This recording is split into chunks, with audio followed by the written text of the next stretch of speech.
Hello everyone, welcome to my YouTube channel. आज मैं आपको NCERT maths class 8 page number 44 से इसका क्वेश्चन 4 कराऊंगी। देखो बच्चे, क्वेश्चन 4 है, examine each statement below and find out if it is always true, only sometimes true और never true, explain your reasoning. ठीक है, आपको बताना है कि ये जो स्टेटमेंट आपको दी है ये ट्रू है, हमेशा ट्रू है, ओनली समटाइम्स ट्रू है या नेवर ट्रू है। ठीक है, एक्सप्लेन भी करना है अपने रीजनिंग को। सो फर्स्ट है हमारे पास, cube number are also square numbers. ठीक है, क्यूब नंबर्स स्क्वायर नंबर्स भी होते हैं। सो ये बच्चे ऑलवेज ट्रू हो जाएगा, ओनली समटाइम्स ट्रू हो जाएगा हमारे पास। कैसे, देखो एक एग्जांपल है हमारे पास, जैसे 64। सो 64 का जब हम प्राइम फैक्टराइजेशन करेंगे, जब हम साइड में उसको निकालेंगे तो हम 2 की पावर उसको 6 लिख सकते हैं ना।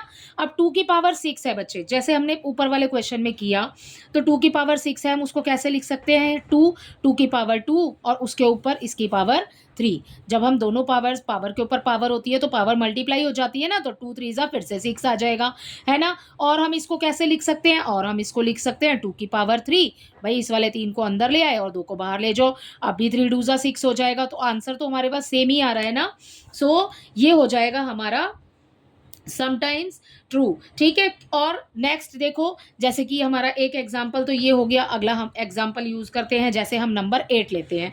ठीक है, 8 को हम कैसे लिख सकते हैं, 2 की पावर 3। तो 64 को हम कैसे लिख सकते हैं बच्चे, 64 को हम स्क्वायर में भी लिख सकते हैं और क्यूब में भी लिख सकते हैं, है ना। बट 8 को हम कैसे लिख सकते हैं, 8 को हम स्क्वायर में तो लिख नहीं सकते, जैसे हम 2 की पावर 2 तो नहीं कर सकते ना, तो यहाँ पर 4 आएगा, है ना। 8 तो नहीं आ रहा, तो 8 को हम कैसे लिख सकते हैं, 2 की पावर 3। तो इसलिए ये स्टेटमेंट हमारी यहाँ तो ठीक होती है, लेकिन यहाँ ठीक नहीं होती। तो हम यहाँ लिखेंगे sometimes, only sometimes true. So first हो जाएगा हमारा ओनली समटाइम्स ट्रू। ठीक है, सो ये आपको समझ आया कि कभी कभी सही क्यों होगा, क्योंकि देखो यहाँ पर 64 है, इसको हम इस तरीके से लिख सकते हैं, तो 2 का स्क्वायर और 2 का क्यूब दोनों ही दिखा रहे हैं यहाँ पर हमें। ठीक है, मिल गए। और यहाँ पर 8 को हम कैसे लिख सकते हैं बच्चे, इसको हम क्यूब के रूप में ही लिख सकते हैं। ठीक है, सो ये हो गया हमारा फर्स्ट। सेकेंड देखो, सेकेंड में बच्चे हमें दिया है यहाँ पर fourth power are also square numbers. ठीक है, सो फोर्थ पावर बात हो रही है, जैसे किसी भी नंबर की फोर्थ पावर, जैसे 3 की फोर्थ पावर, 2 की फोर्थ पावर ले लो। ठीक है, ये स्क्वायर नंबर। अब देखो 4 पावर बोल रहे हैं ना, किसी भी नंबर की ले लो, जैसे 7 की 4 पावर। मैंने आपको ना अलग अलग नंबर लेके ना एग्जाम्पल में यहाँ पर बता दिया है, सॉल्व करके देख लेंगे।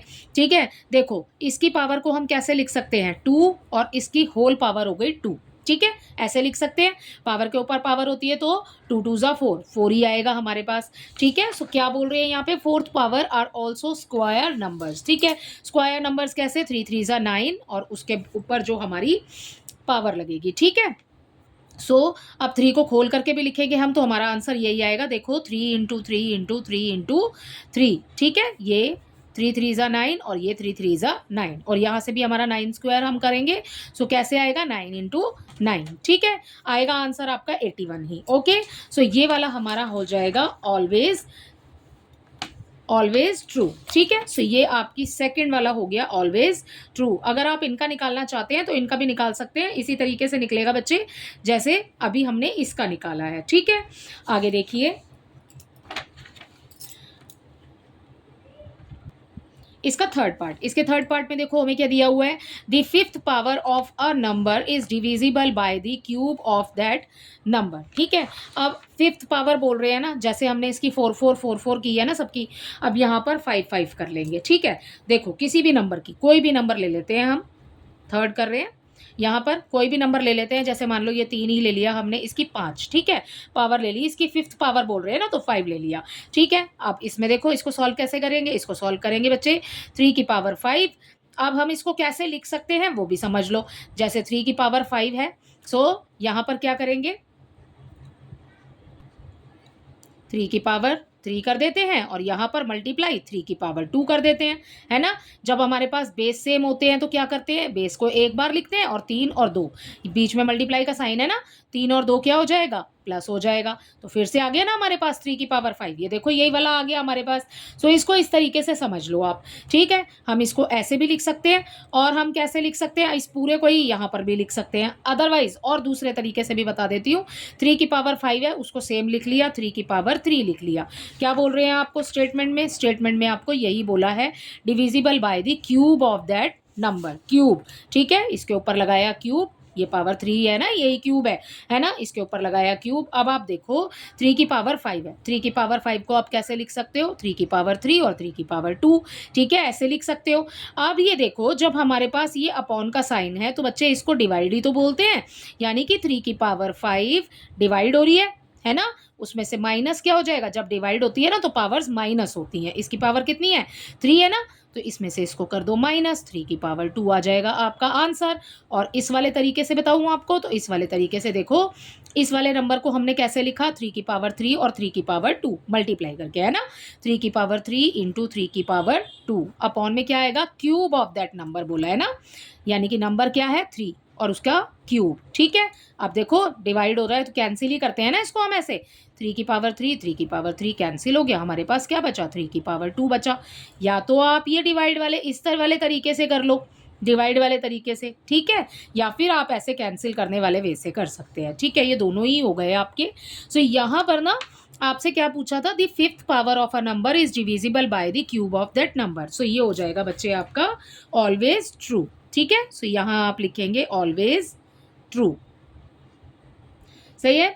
सो ये हो गया आपका थर्ड वाला यहाँ पर complete, first second third complete हो गया बच्चे। नेक्स्ट पेज पर करते हैं हम अपना फोर्थ स्टेटमेंट हमें क्या दी हुई है, पहले उसको रीड कर लेते हैं। The product of 2 cube numbers is a cube number. देखो बच्चे यहाँ पर एक किसी भी नंबर का प्रोडक्ट, क्यूब नंबर का, ठीक है, एक नंबर और दूसरा नंबर क्यूब नंबर होने चाहिए आपके पास, ठीक है। सो उनका जो प्रोडक्ट है वो एक हमेशा क्यूब नंबर ही आएगा। देखो कैसे यहाँ पर सॉल्व करते हैं, जैसे 2 की पावर है 3, ठीक है, और ले लेते हैं इसमें प्रोडक्ट बोला है ना तो मल्टीप्लाई हो जाएगा, है ना, और ले लेते हैं 3 की पावर 3। अब 2 की पावर 3 को हम खोल करके कैसे लिखेंगे, 2 इंटू 2 इंटू 2 लिखेंगे। 3 की पावर को कैसे लिखेंगे बच्चे, बीच में मल्टीप्लाई का साइन है, मैंने यहाँ मल्टीप्लाई लगाया है, ओके। 3 की पावर को कैसे लिखेंगे हम, 3 इंटू 3 इंटू 3 लिख देंगे। इनका आंसर कितना आ जाएगा 27, इनका आंसर कितना आ जाएगा 8। दोनों नंबर्स की जब आप मल्टीप्लाई करोगे 8 7 ज़ा 56, ठीक है, 5 हो गया, 8 2 ज़ा 16 और 5 ये हो गया हमारे पास 21। अब ये आ गया हमारे पास 216। अब जो ये 216 है ये किसका क्यूब है, क्यूब नंबर है, ठीक है, ये 6 का है बच्चे, तो इसका आंसर हो जाएगा 6 का क्यूब। और इसको ये तो हो गया आपके पास लॉन्ग वे, इसको शॉर्ट वे में बताती हूँ आपको। शॉर्ट वे में देखो यहाँ पर 2 की पावर और 3 की पावर 3, देखो जब लॉ ऑफ एक्सपोनेंट हमने किया, किसी भी नंबर का ले सकते हो आप, जैसे यहाँ पर 7 की पावर 3 ले लेते हैं इंटू 6 की पावर 3 ले लेते हैं ना। जब हमारे पास पावर सेम होती है तो लॉ ऑफ एक्सपोनेंट हमें क्या बोलता है कि बेस को करो आप मल्टीप्लाई, ठीक है। ये हो गया 7 6 और उसके बाद जो पावर है ना उसको एक साथ लगा दो, ठीक है। अब अंदर वाले नंबर्स को बेस को कर दो मल्टीप्लाई, 7 6 42, ये पावर आ जाएगी 3, ठीक है। जब 7 की पावर 3 और 6 की पावर 3 को करेंगे तो आंसर एक नंबर का क्यूब ही आएगा, ठीक है। क्यूब नंबर ही मतलब आपको मिले मतलब क्यूब ही आएगा, ठीक है। सो आपको जो नंबर मिला उसके ऊपर क्यूब ही लगेगी क्योंकि पावर तो सेम ही रहेगी, है ना। सो ये हो गया आपके इसका आंसर। सो फोर्थ वाले में भी बच्चे आपका हो जाएगा ऑलवेज ट्रू। समझ आया कि क्यों हुआ।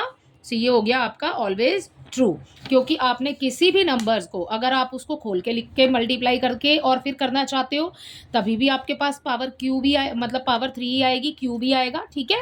और यहाँ पर भी आपके पास ऐसे ही आएगा, ओके। सो अगला देखो Q46, ठीक है, Q raise to the power 46। आपको एक नंबर मतलब Q दिया है और उसके पावर है 46, is both a 4th power and 6th power. Q is a prime number, Q जो है वो एक प्राइम नंबर है, ठीक है। देखो बच्चे आपके पास ना यहाँ पर 5th वाले में Q की पावर आपको 46 दी है। अब जब आप इसका 46 का प्राइम फैक्टराइजेशन करोगे ना तो आपको क्या मिलेगा, 2 2 ज़ा 4 2 3 ज़ा 6, ठीक है। अब ये आ गया आपके पास 23। अब कुछ नहीं आया, अब आप इसके फैक्टर कैसे बना सकते हो, अब आप इसके फैक्टर सिर्फ ऐसे बना सकते हो कि आपने Q लिखा, इसकी पावर 2 लगा दी, उसके ऊपर 23 लगा दिया, है ना। अब हम इसको ऐसे ही तो लिख सकते हैं आप, क्योंकि पावर के ऊपर पावर है तो पावर क्या होगी, मल्टीप्लाई होगी। जब 23 की मल्टीप्लाई 2 से करेंगे तो अगेन हमें 46 मिल जाएगा, है ना। या फिर हम क्या कर सकते हैं, इस 23 को अंदर ले लो, 2 को बाहर ले लो, है ना, तभी भी आपका सेम ही आंसर आएगा, मतलब क्यू की पावर 46 ही होगी। इसको आप इजीली ऐसे समझ सकते हो कि क्या 46 4 और 6 से डिवाइड हो रहा है या 6 के और 4 के टेबल में आ रहा है, नहीं आ रहा, तो बच्चे ये है आपका नेवर ट्रू। ठीक है, सो ये हो जाएगा हमारा नेवर ट्रू। समझ आया। सो इसी के साथ आपका क्वेश्चन नंबर 4 कंप्लीट होता है। आई होप इसके सभी पार्ट्स आपको अच्छे से समझ आए होंगे। Thank you.